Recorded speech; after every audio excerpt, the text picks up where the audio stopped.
Hier, je me suis réveillé à Villafranca et j'ai trouvé mon sac de provisions juste à côté de mon lit.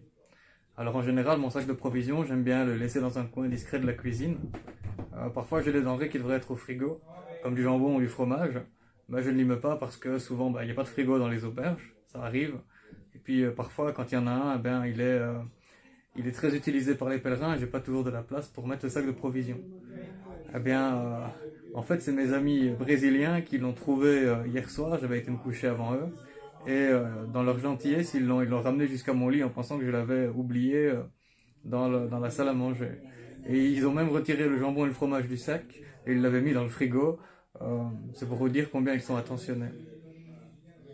Hier matin, donc, Carlos a sorti son drone, comme je vous l'ai montré, et j'ai eu le droit à un petit tour, une petite visite guidée de Villafranca par les airs. Et c'était très joli. Je regardais ça par-dessus son épaule, sur sa console.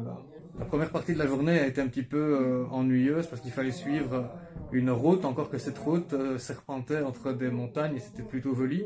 Mais c'est vraiment la deuxième partie de la journée où on est allé directement dans les montagnes, il a fait beau et ça faisait du bien, ça faisait plaisir de marcher sur le chemin hier après-midi.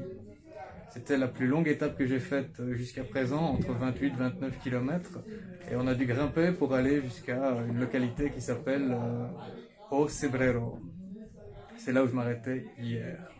Aujourd'hui, je faisais une étape de seulement 20 km et je me suis arrêté dans une petite localité qui s'appelle Tria Castella.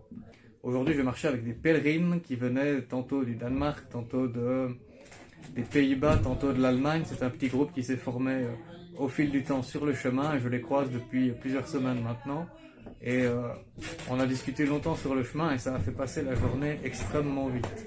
Bien de nouveau, je dois dire que le chemin sur la partie espagnole du Camino est complètement différente. Il y a un tel contraste avec ce que j'ai vécu en traversant la Belgique et la France où j'étais seul la plupart du temps que j'apprends à apprécier ce contact avec les autres pèlerins. C'est chouette aussi de faire l'aventure à plusieurs, même si c'est une dynamique complètement différente. Shut up. Shut up, shut up.